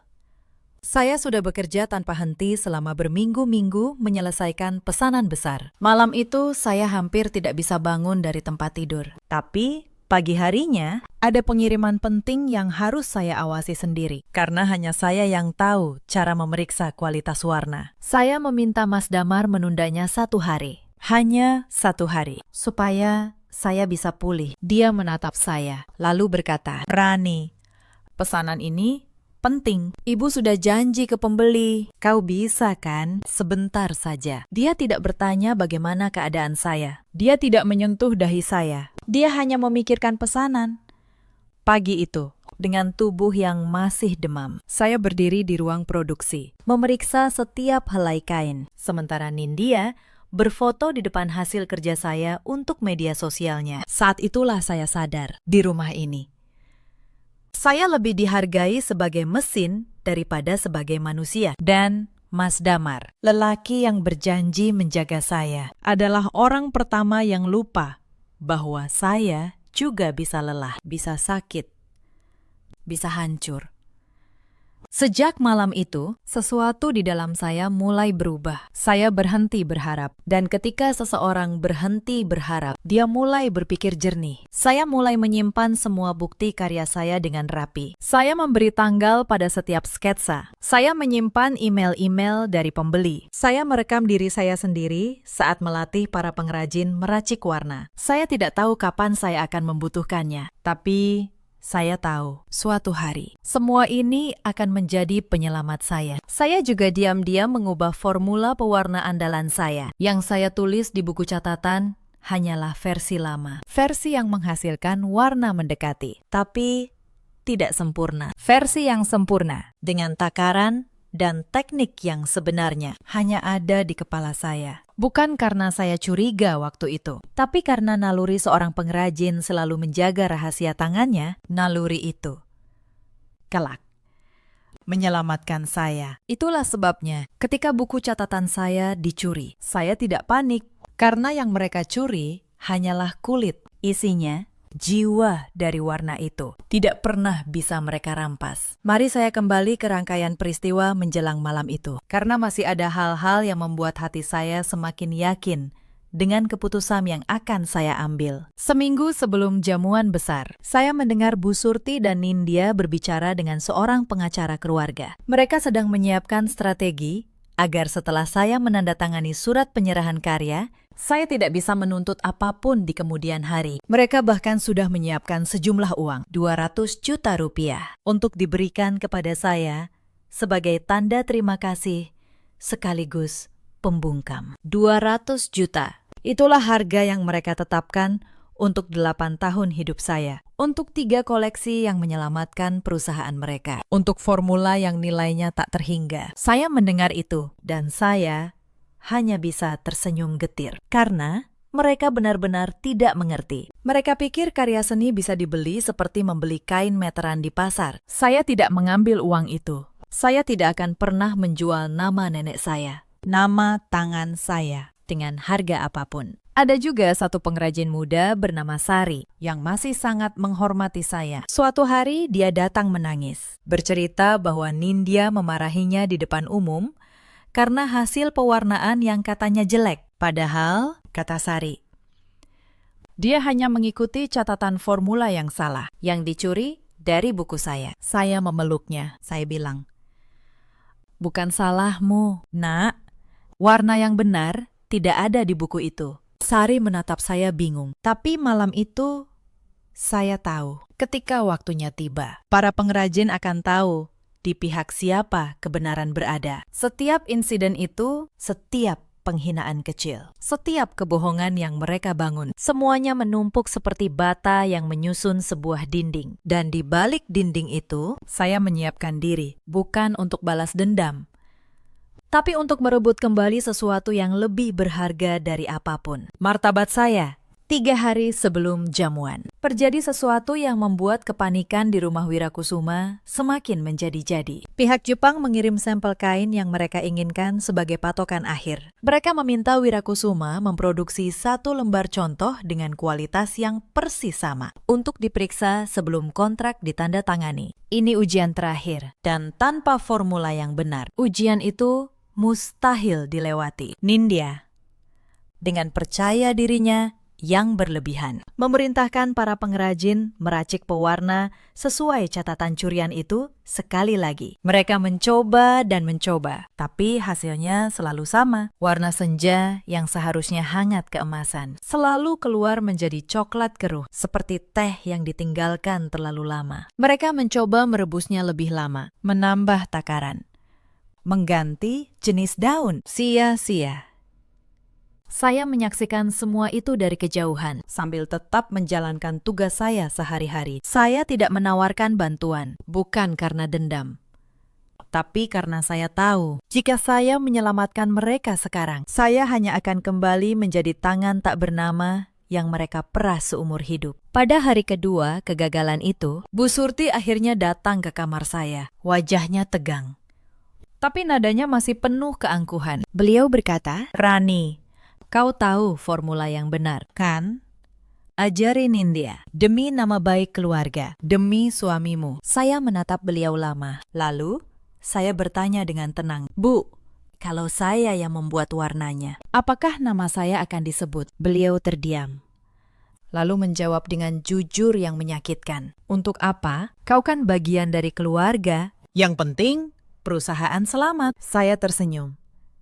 "Kalau begitu, Bu, biar saya pikirkan dulu." Bu Surti pergi dengan wajah masam, mengira saya akan luluh seperti biasa. Tapi malam itu, saya tahu satu hal dengan pasti. Mereka tidak pernah berniat menghargai saya. Bahkan di saat mereka membutuhkan saya, yang mereka pikirkan hanyalah bagaimana memakai saya tanpa harus mengakui saya. Malam menjelang jamuan, saya hampir tidak tidur. Bukan karena takut, tapi karena untuk pertama kalinya dalam 8 tahun, saya merasa benar-benar bebas. Saya duduk di tepi jendela, memandangi bulan, dan berbicara dengan diri saya sendiri. Saya bertanya, apakah saya melakukan hal yang benar? Apakah meninggalkan rumah tangga ini adalah keputusan yang tepat? Lalu saya teringat wajah nenek saya, jari-jarinya yang bernoda indigo, dan suaranya yang lembut saat berkata bahwa harga diri seorang pengrajin terletak pada kejujuran tangannya. Saya teringat diri saya 8 tahun lalu, perempuan muda yang penuh mimpi, yang percaya bahwa cinta cukup untuk membuat sebuah keluarga menerimanya. Perempuan itu sudah tiada. Yang tersisa adalah saya yang lebih kuat, lebih tenang, dan akhirnya lebih jujur pada diri sendiri. Saya memikirkan masa depan. Saya tidak punya rumah mewah lagi. Saya tidak punya nama besar di belakang saya. Saya hanya punya tangan saya, kepala saya, dan beberapa pengrajin setia yang percaya pada saya. Tapi anehnya, itu sudah lebih dari cukup. Karena untuk pertama kalinya, semua yang saya miliki benar-benar milik saya. Saya juga memikirkan Mas Damar. Saya mencoba mengingat kapan terakhir kali dia membela saya. Kapan terakhir kali dia berdiri di antara saya dan keluarganya. Dan berkata, cukup. Rani sudah cukup menderita. Saya tidak menemukan satu pun momen seperti itu. 8 tahun. Dan tidak ada satu kali pun. Cinta yang dulu saya kira ada, ternyata sudah lama menjadi kebiasaan. Dan kebiasaan bukanlah cinta. Pagi datang, saya bangun, mandi, dan mengenakan kebaya sederhana yang mereka minta. Saya menyisir rambut saya, memandang wajah saya di cermin, dan untuk pertama kalinya, saya melihat seseorang yang saya hormati menatap balik. Bukan menantu yang ketakutan, tapi seorang perempuan yang sudah memutuskan. Saya menyiapkan map tipis berisi semua dokumen saya. Saya genggam erat. Lalu saya melangkah turun ke ruang tamu. Tempat panggung mereka sedang disiapkan. Tempat babak terakhir hidup saya di rumah ini akan segera dimulai. Sepanjang siang itu, saya menjalankan tugas saya seperti biasa. Saya menata meja, memastikan teh tersedia. Mengatur kursi para tamu. Para pengrajin memandang saya dengan iba. Mengira saya hanya pelayan di pesta kemenangan keluarga yang menindas saya. Mereka tidak tahu, di balik ketenangan saya, ada sebuah badai yang sudah siap saya lepaskan. Bu Yuli, satu-satunya yang merasakan ada yang berbeda, mendekati saya dan berbisik, "Nak Rani baik-baik saja." Saya menggenggam tangannya dan berkata, "Hari ini, Bu, semuanya akan kembali ke tempatnya yang benar. Percayalah pada saya." Beliau tidak mengerti, tapi beliau mengangguk karena beliau memang selalu percaya pada saya. Dan ketika malam tiba, ketika lampu kristal menyala dan para tamu mulai berdatangan, saya berdiri di sudut ruangan dengan nampan teh di tangan, menunggu. Menunggu saat yang tepat. Menunggu kebenaran yang sudah terlalu lama di penjara. Akhirnya menemukan jalan keluarnya. Ada satu peristiwa lagi di hari-hari menjelang jamuan yang membuat saya semakin yakin bahwa kebenaran tidak bisa selamanya dikubur. Nindya, yang mulai putus asa karena formula curian itu tak kunjung berhasil, mencoba cara lain. Dia mendekati salah satu pengrajin senior, seorang lelaki tua bernama Pak Karto, yang sudah ikut sejak zaman kakek Mas Damar. Nindya menawarkan uang kepada beliau agar mau membocorkan rahasia warna. Kalau-kalau Pak Karto pernah melihat saya bekerja dan mengingat takarannya. Pak Karto datang menemui saya keesokan harinya. Beliau bercerita dengan suara bergetar, bukan karena takut, tapi karena marah. "Nak Rani," katanya, "saya sudah tua.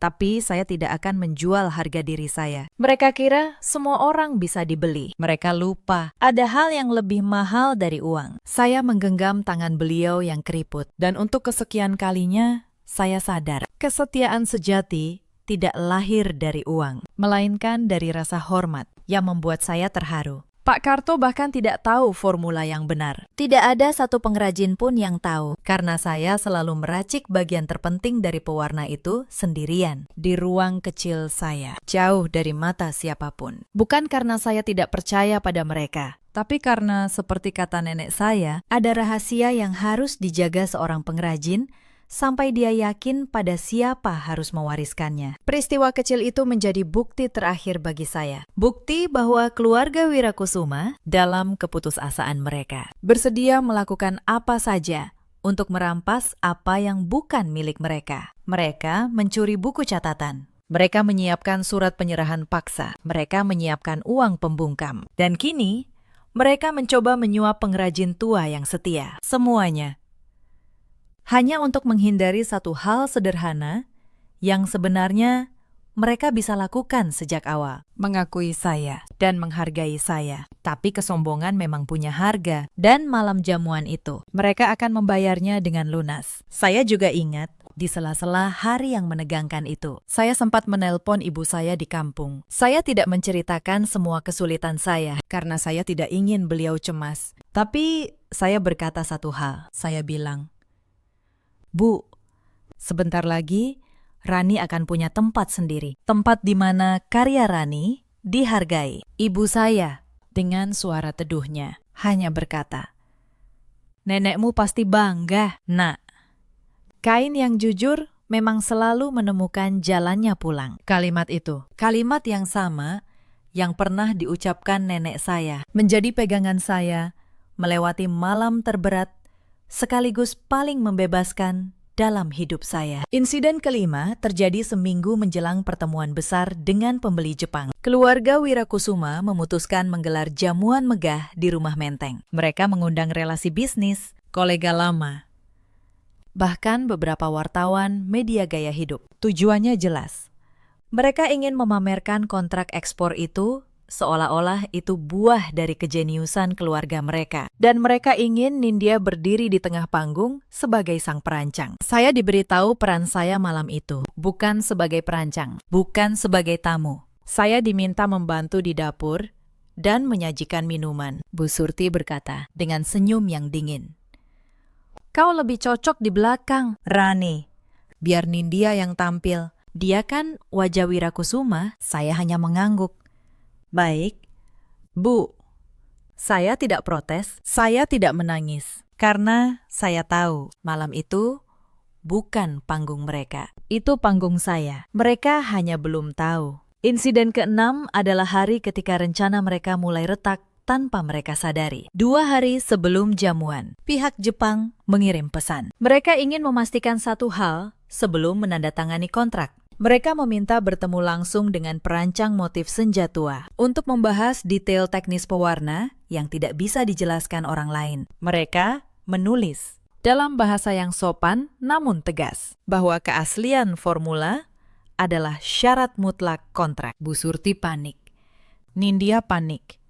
Karena mereka tahu Nindya tidak akan bisa menjawab satupun pertanyaan teknis. Dia tidak tahu suhu air yang tepat, tidak tahu berapa lama daun harus difermentasi, tidak tahu mengapa warna bisa berubah jika kelembapan salah. Maka mereka kembali kepada saya, kali ini dengan nada manis yang menjijikan. Nindya datang ke dapur, tersenyum, dan berkata, "Mbak Rani, nanti saat pertemuan, Mbak bantu jelaskan teknisnya ya, tapi biar aku yang bicara di depan. Mbak cukup berdiri di samping, bisik-bisik ke aku kalau ada yang sulit." Saya menatapnya. Perempuan yang 2 minggu lalu menertawakan saya dari balik pintu, kini meminta saya menjadi suara di balik bibirnya. Saya hampir tertawa. Tapi saya hanya berkata, "Tentu, Nindya, aku akan jelaskan semua yang perlu mereka tahu." Dan saya memang berniat menjelaskan semuanya. Hanya saja, tidak dengan cara yang mereka bayangkan. Insiden ke-7. Malam sebelum jamuan, saya menerima kabar dari Pak Hartono. Beliau menelpon dengan suara yang tenang, namun penuh arti. "Rani, sudah selesai. Sertifikat hak cipta atas ketiga motif itu sudah resmi keluar atas nama Maharani. Secara hukum, sejak hari ini, embun pagi, akar langit, dan senja tua adalah ciptaanmu yang dilindungi negara. Siapapun yang memakainya tanpa izinmu melanggar hukum."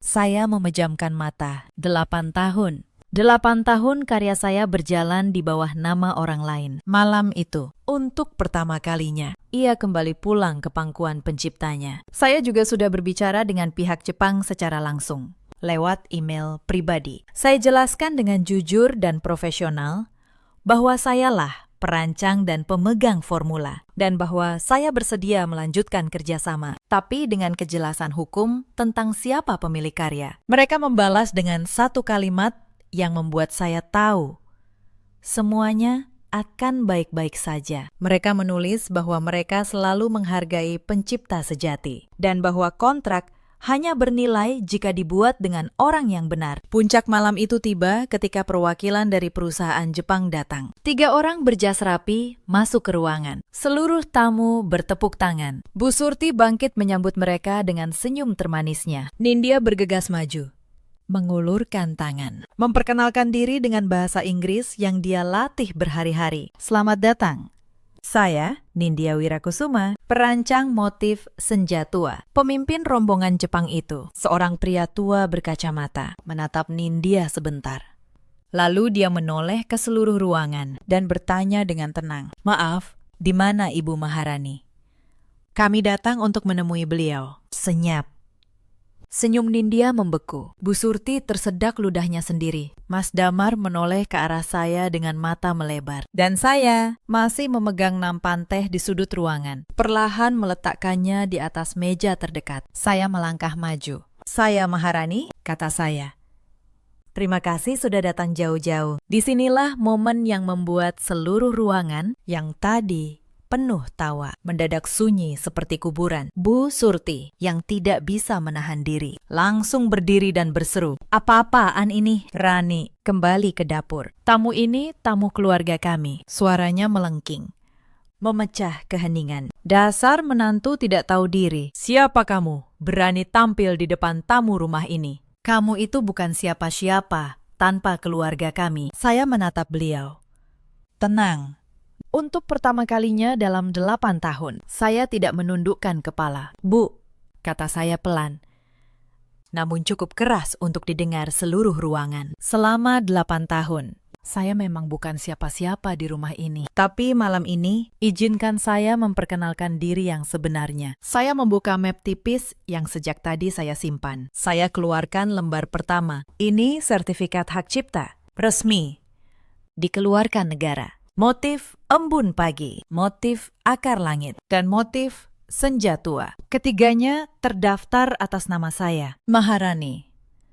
Sebagai pencipta tunggal, wajah Nindya pucat pasi. Buku catatan formula yang dia curi kini tak ada artinya. Saya keluarkan lembar kedua. Dan ini, surat dari perusahaan yang terhormat ini. Mereka sejak awal tahu siapa perancang motif yang mereka inginkan. Mereka menyebut nama saya, bukan nama lain. Kontrak ekspor ini hanya akan ditandatangani dengan pemegang hak cipta yang sah, yaitu saya. Pria tua Jepang itu mengangguk pelan, membenarkan kata-kata saya di depan semua orang. Ruangan itu meledak dalam bisik-bisik. Para wartawan mulai mencatat. Para relasi bisnis saling pandang. Dan keluarga Wirakusuma berdiri di tengah panggung mereka sendiri, telanjang di hadapan kebenaran. Bu Surti gemetar.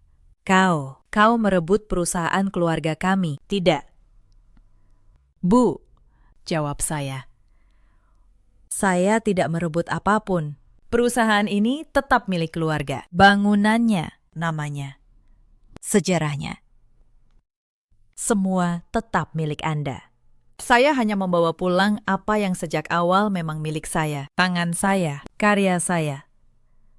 Formula yang lahir dari kepala saya. Itu tidak pernah jadi milik siapapun selain saya. Mas Damar maju, suaranya bergetar. Rani, kita bisa bicarakan ini baik-baik. Jangan di depan orang. Saya menoleh kepadanya. Lelaki yang dulu berkata, kain saya seperti bercerita. Lelaki yang ratusan kali memintanya, saya mengalah. Mas, kata saya.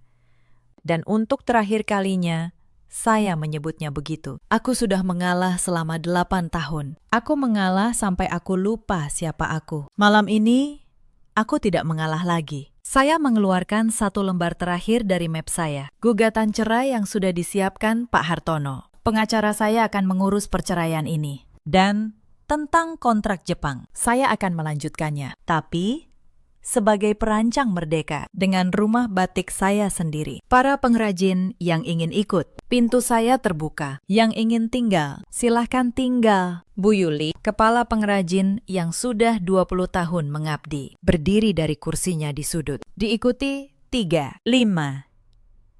Lalu hampir seluruh pengrajin yang malam itu hadir. Mereka berdiri di belakang saya, tanpa satu kata pun. Mereka memilih. Karena para pengrajin tahu kebenaran yang selama ini disembunyikan keluarga itu. Mereka tahu tangan siapa yang sebenarnya menghidupkan kain-kain itu. Saya melepas celemek katun kusam yang sejak tadi terikat di pinggang saya. Saya melipatnya dengan rapi. Lalu saya letakkan di atas meja, di samping kain putih yang tadi dinodai air pewarna oleh Bu Surti. Dua benda itu berdampingan, seperti dua babak dalam hidup saya yang akhirnya saya tutup. Terima kasih, kata saya kepada ruangan itu, atas 8 tahun yang penuh pelajaran. Lalu, saya berbalik dan melangkah keluar dari rumah menteng itu, tanpa menoleh ke belakang. Mereka pikir mereka telah membuang saya ke titik terendah. Mereka tidak pernah mengerti bahwa detak jantung dari kejayaan Wirakusuma selama ini ada dalam genggaman perempuan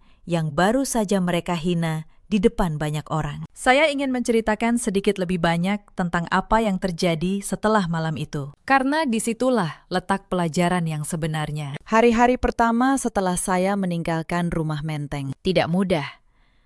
Saya tinggal sementara di rumah seorang sahabat lama di Bandung. Dengan koper berisi pakaian seadanya dan satu map dokumen yang menjadi harta paling berharga saya. Saya tidak punya modal besar. Saya tidak punya bangunan megah. Yang saya punya hanyalah nama yang sudah saya pertaruhkan dan kepercayaan dari segelintir pengrajin yang memilih mengikuti saya. Tapi kabar tentang malam itu menyebar lebih cepat dari yang saya kira. Para wartawan yang hadir di jamuan menuliskan kisahnya. Bukan kisah tentang kontrak besar, melainkan kisah tentang seorang perancang yang selama bertahun-tahun karyanya diklaim orang lain, dan akhirnya berdiri membela dirinya sendiri. Kisah itu menyentuh banyak orang. Pesan-pesan dukungan berdatangan dari perempuan-perempuan yang merasa pernah berada di posisi saya. Perusahaan Jepang itu menepati janjinya. Mereka menghubungi saya secara resmi dan menyatakan ingin melanjutkan kerjasama langsung dengan saya sebagai pemegang hak cipta. Mereka berkata dalam pesan yang saya simpan sampai hari ini bahwa mereka berbisnis dengan pencipta, bukan dengan pemilik nama. Kontrak itu yang dulu hampir direbut keluarga Wirakusuma, akhirnya berlabuh di tangan yang benar. Dengan modal awal dari kontrak itu, saya mendirikan rumah batik kecil saya sendiri. Saya menamainya dengan nama nenek saya, perempuan yang mengajari saya membaca warna. Di pintu masuknya, saya gantung satu lembar kain motif senja tua. Kain pertama yang benar-benar saya buat sebagai perempuan merdeka. Setiap pagi saat saya membuka workshop itu, saya memandangi kain itu dan teringat dari mana saya berasal. Para pengrajin yang ikut bersama saya perlakukan berbeda dari cara saya dulu diperlakukan. Setiap orang punya nama. Setiap orang punya bagian dari hasil penjualan. Setiap karya yang lahir, saya pastikan tercantum nama tangan yang membuatnya. Bu Yuli menjadi kepala pengrajin saya, dan untuk pertama kalinya dalam hidupnya, dia dipanggil dengan gelar yang pantas, Sari. Pengrajin muda yang dulu menangis karena dimarahin India, kini berkembang menjadi salah satu perancang muda paling berbakat di tempat saya. Sementara itu, rumah batik Wirakusuma perlahan kehilangan cahayanya. Tanpa formula yang benar, tanpa motif baru, tanpa tangan-tangan terampil yang sudah pindah, mereka tidak mampu memenuhi pesanan. Pembeli satu persatu berpaling. Nama besar yang dibangun 3 generasi itu, yang sempat saya selamatkan dari kehancuran, kini kembali meredup. Kali ini tanpa ada yang datang menyelamatkan. Saya tidak merasa menang. Sungguh, saya tidak pernah menginginkan kehancuran mereka. Yang saya inginkan hanyalah pengakuan. Dan ketika pengakuan itu ditolak terus-menerus, satu-satunya jalan yang tersisa adalah pergi membawa apa yang memang milik saya. Kalau kemudian mereka jatuh, itu bukan karena saya menjatuhkan mereka. Itu karena mereka membangun kejayaan di atas tangan yang mereka anggap remeh. Lalu lupa bahwa tangan itu bisa pergi kapan saja. Nindya, yang dulu menyebut dirinya penerus Wirakusuma, tidak pernah berhasil menciptakan satu karya pun yang dilirik pasar. Foto-fotonya yang dulu penuh pujian, kini sepi, tanpa karya saya untuk dia pamerkan. Dunia akhirnya melihat siapa dia sebenarnya. Sebuah nama tanpa tangan, sebuah wajah tanpa karya. Bu Surti, yang dulu duduk bagai ratu di kursi utama, menjadi semakin pendiam. Beberapa kali saya mendengar kabar bahwa beliau menyesali keputusannya, tapi penyesalan yang datang setelah semuanya hilang hanyalah bayangan dari apa yang seharusnya menjadi kebijaksanaan sejak awal. Dan Mas Damar, dia pernah datang sekali, berdiri di depan pintu workshop saya dengan wajah lelah dan penyesalan yang terlambat. Dia berkata bahwa dia baru menyadari betapa berharganya saya, betapa banyak yang telah dia abaikan. Saya mendengarkannya dengan tenang. Saya tidak marah, saya hanya menatapnya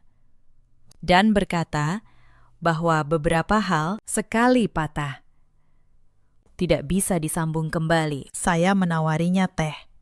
Kami berbincang sebentar tentang masa lalu saya mengantarnya pulang. Tidak ada air mata, tidak ada teriakan, hanya 2 orang dewasa yang akhirnya menutup sebuah bab dengan damai. Setelah dia pergi malam itu, saya berdiri sendiri di workshop saya yang sederhana. Saya memandangi kain-kain yang tergantung, warna-warna yang lahir dari tangan saya sendiri. Dan untuk pertama kalinya, dalam waktu yang sangat lama, saya merasakan kedamaian yang utuh. Bukan kedamaian orang yang menang, tapi kedamaian orang yang akhirnya pulang ke dirinya sendiri. Saya menarik napas dalam-dalam. Aroma malam panas dan pewarna alami memenuhi udara. Bau rumah, bau tempat saya merasa paling hidup. Di luar jendela, langit Bandung mulai cerah. Dan saya tahu lembaran baru hidup saya baru saja dimulai. Cerita ini mengajarkan satu hal sederhana. Kebaikan yang terus-menerus diam sering disalahartikan sebagai kelemahan. Tapi diam bukan berarti kalah. Kadang,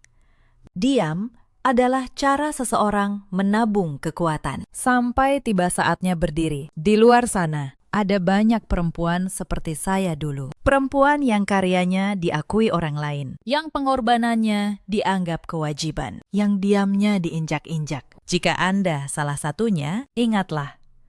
Nilai Anda tidak ditentukan oleh seberapa keras orang lain mencoba mengecilkannya. Ada juga banyak suami seperti Mas Damar. Lelaki yang tahu mana yang benar, tapi memilih diam demi kenyamanan. Ketahuilah, diam di depan ketidakadilan adalah bentuk pengkhianatan yang paling halus. Dan ada pula para ibu mertua yang takut kehilangan kuasa. Sampai lupa bahwa rumah yang dibangun di atas penindasan tidak akan pernah benar-benar berdiri kokoh. Dalam hidup, kita semua punya pilihan. Pilihan untuk terus menunduk, atau pilihan untuk akhirnya berdiri tegak dan berjalan di atas kaki kita sendiri. Saya memilih berdiri, dan saya tidak pernah menyesalinya. Bagaimana dengan Anda? Jika kisah ini menyentuh hati Anda, ceritakan kisah kalian di kolom komentar. Terima kasih sudah menemani saya sampai akhir. Sampai jumpa di cerita berikutnya.